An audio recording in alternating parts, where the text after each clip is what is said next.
Hello, I'm Dr. Gerry Fishkin, and welcome to my show. We often look at what's current and what's happening in our world today. And what is happening in our world today is there's a tremendous interest in the NFL and brain damage or brain injury.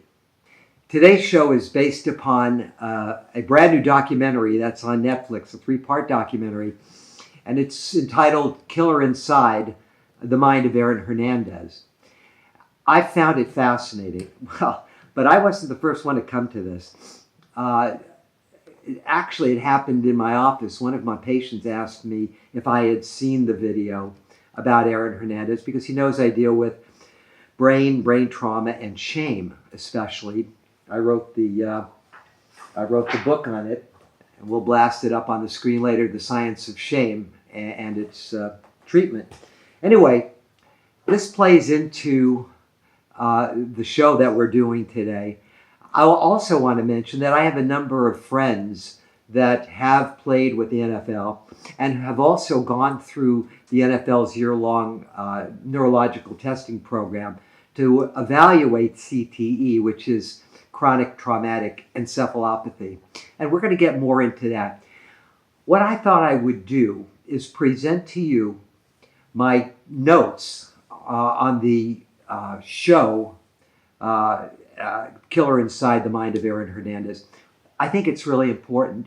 And I think that by the time you see this, you're going to see that there are multiple factors operating. André Malraux, the French novelist and social critic, said, and I quote, "Man is not what he thinks he is. He is, rather, what he hides." And nothing could be more apropos to this than the story of Aaron Hernandez.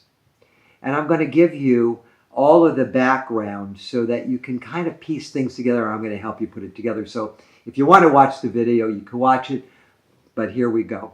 In 2010, Aaron Hernandez was drafted by the New England Patriots with a $40 million 5-year contract as a tight end. He was 20 years old at the time. Odin Lloyd was a 27-year-old semi-pro football player who was dating the sister of Aaron's girlfriend, Shayana Jenkins, and who was also the mother of his infant daughter, Avielle. Odin Lloyd was found shot to death in a field near Aaron Hernandez's home in Bristol, Connecticut. Aaron Hernandez was arrested for the crime. He was 23 years old at the time. Now, it's not known why Aaron killed Odin Lloyd.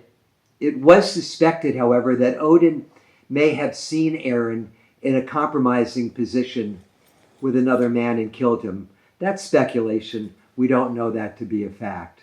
So Aaron was sent to jail, moved from his 7,000 square foot home to a 7 by 10 foot jail cell. And Hernandez appeared to adapt well. He read Harry Potter books. He was doing really well. Clinically, he could compartmentalize unpleasant thoughts and behaviors. And that was an interesting part of this guy's personality. Going back, in high school, Hernandez was the quarterback and his close friend Dennis Sansucci was the tight end.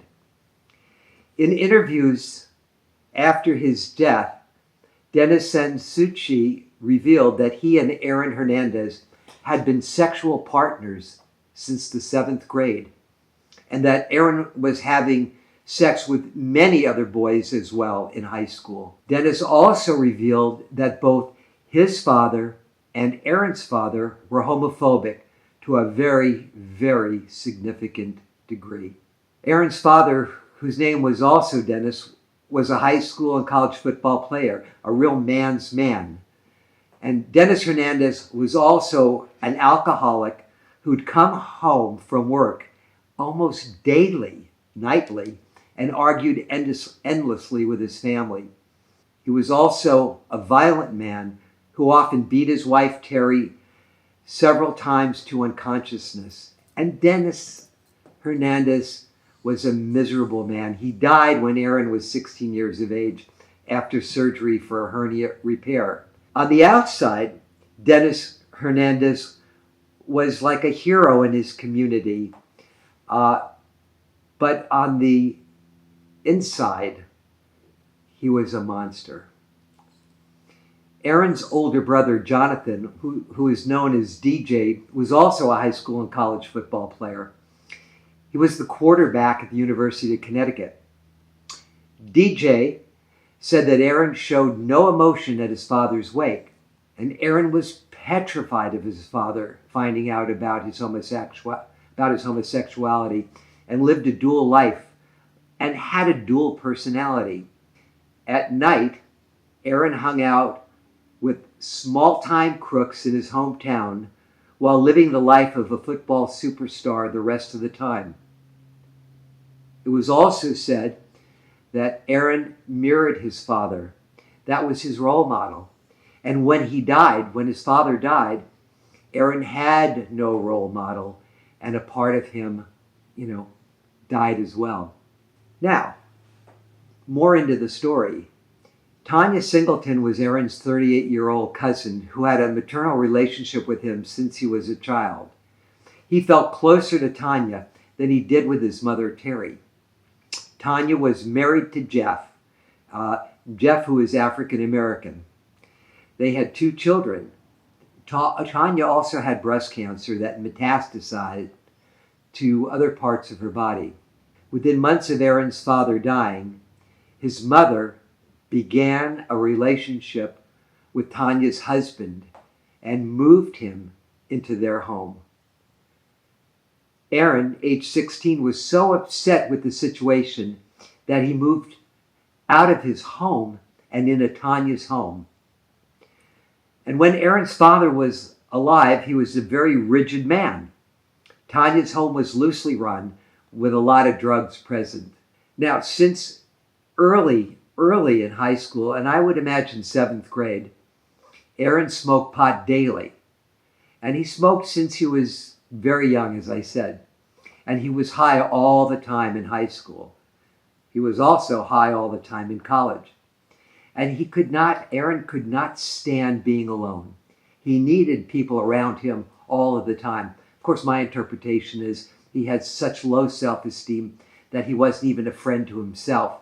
He never felt at one with himself. However, he excelled at football, and at the University of Florida, playing for the Gators, he was a superstar. He reported that he smoked, again, weed daily and had Toradol shots daily for pain administered by the managers of the football team. Aaron was also covered in tattoos, most likely to cover his shame for being gay and to look more masculine. And he was, in fact, outwardly homophobic. He'd make fun of other gay people. When the NFL tested him before he was accepted into the league, he was given a multi-factor personality test. What was his lowest score on the test? The social maturity scale.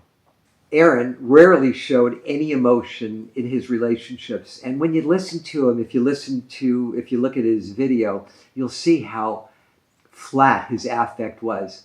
And his relationships all appear to be transactional and not affective or emotional at all. This spread over to his relationship with his mother, Terry. That relationship was fractured and highly transactional as well.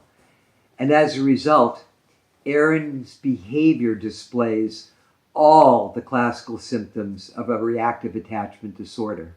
Aaron stated that he could not communicate with his mother emotionally, and she appeared cold and matter-of-fact.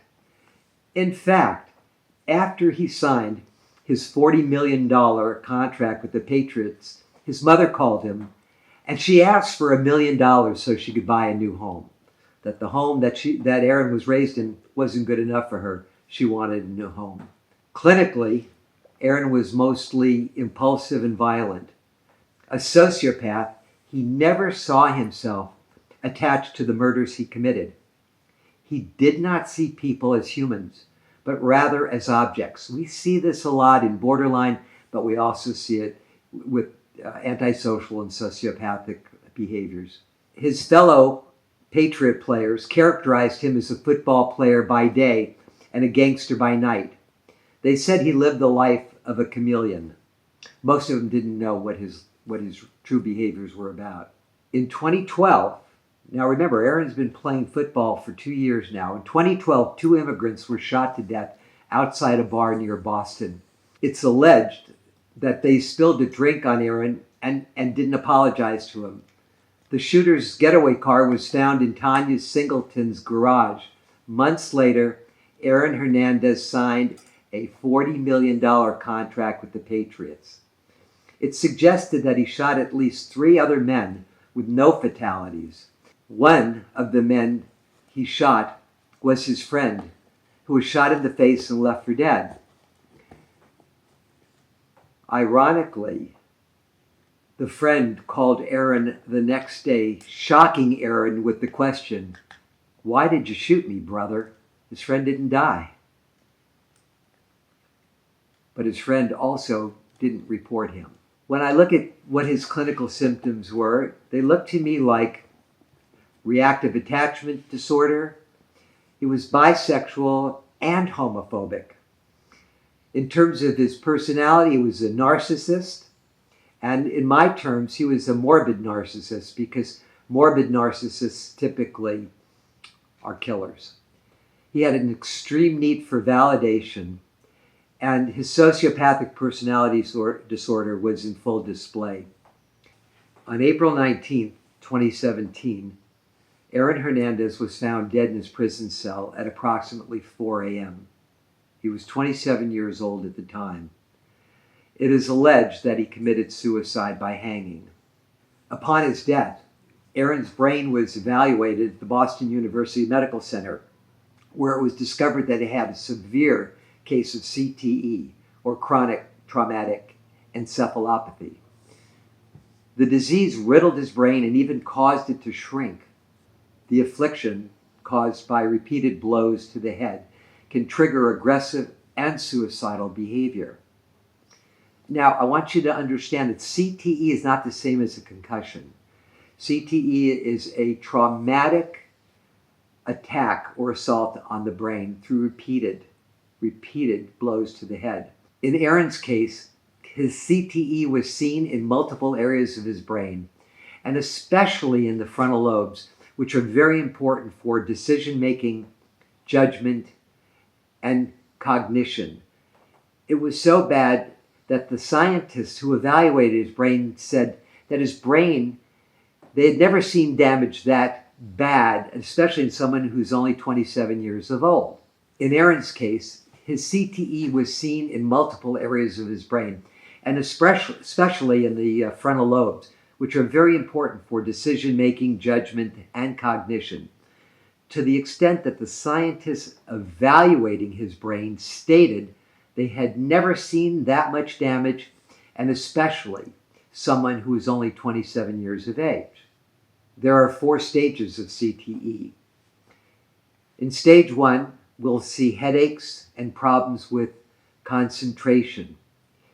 In stage 2, we see struggles with managing emotions, including mood swings, depression, short-term memory loss, and some problems with language, aggression, and impulsivity.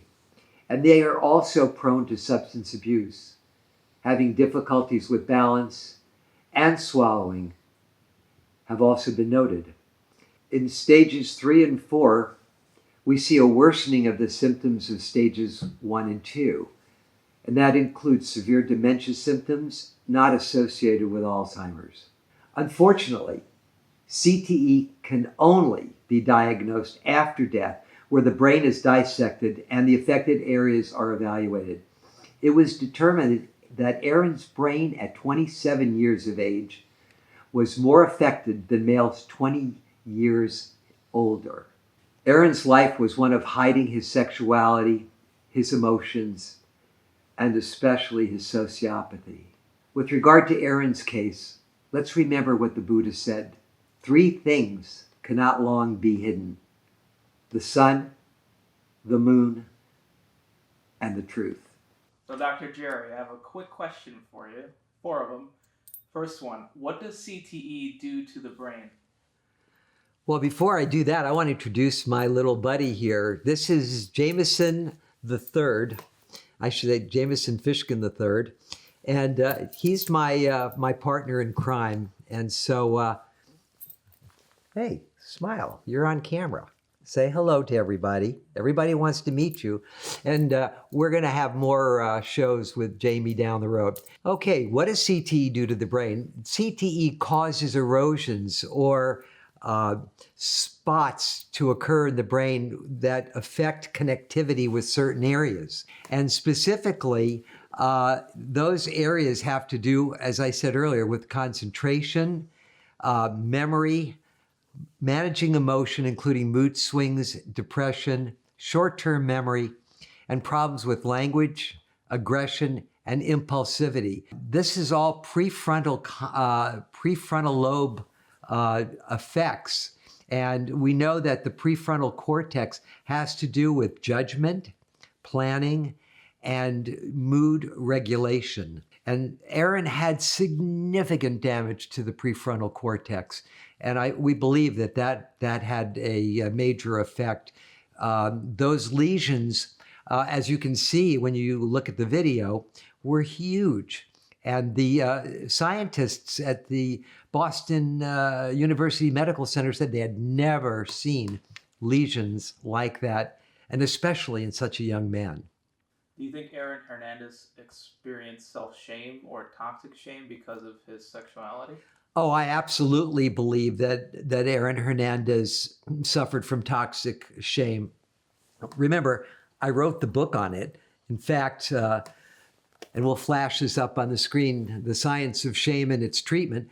I absolutely believe that his symptoms and his issues, his homosexuality, which really pre-existed any of the symptoms of CTE, were there. He knew he was gay at a very early age and was having a lot of sex with boys. And it's not noted that he had sex at all with young girls. So that was it. I believe that he had to hide. I believe that because of his relationship with his horribly abusive father, and the lack of bonding and softness with his mother caused him to go into a very deep, dark place where he lived for a really long time. It was a very lonely place. When you look at a video of Aaron or listen to any recordings, his affect was extremely blunted. And as DJ, his brother, said, at his father's wake, his father's funeral, he showed no emotion whatsoever. And so, yeah, I think that his shame was so intense that he couldn't relate to anyone, he couldn't share it. And what he did do was overcompensate. He was the football player by day and the gangster at night. And he hung out with a really nasty group of folks at night. They were true killers. They were all sociopaths. But that's where he found his safety. You brought up the point that he hung out with the wrong crowd. Do you think constantly being around toxic masculinity enhanced anger? I think his anger began when he was very young, watching his father beat up his mother. It was really a very, very traumatic household. He had been around men for a really long time. I mean, boys in the locker room. I don't think it was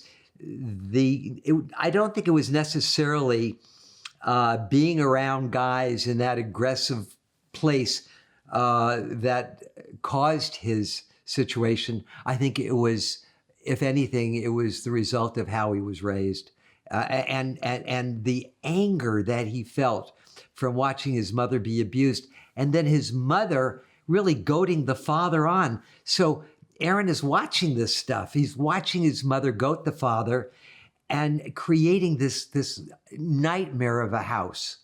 And can you imagine a kid coming home from high school and doing his studies? Father comes home drunk from the bar, beats mom up, kicks the dog, screams at the kid. Aaron's brother, by the way, was a couple of years older and away at college, so he didn't really. Aaron had nobody to share this misery at home with. How can others like Aaron Hernandez who experience self-shame get help? Great question. How can others like Aaron who are experiencing toxic shame? Well, in my book, toxic shame has to do with drugs and drug addiction and low self-worth, extremely low self-worth, and horrible and negative self-talk. And how can others get help? There are many therapists out there who can deal with toxic shame. You could read my book, for one. Find therapists in your community who work with shame and work with compassion. Compassion-based therapies are extremely important in dealing with toxic shame. So absolutely, there are many folks who have symptoms like this and are screaming for help. I have calls daily and emails from all over the world of people who have read my book and want to find a therapist to help them deal with this. There are therapists out there, and there are many of them who work with what we call compassion-based therapy. And I think that's where you have to go, because compassion has to start with ourself. And in my book, compassion is attunement and empathy. If we don't have if we're not attuned to ourselves and we don't have empathy for ourselves, we're lost, because we can't. You can't fake it. You can't fake attunement and you can't fake empathy, which means you can't fake compassion.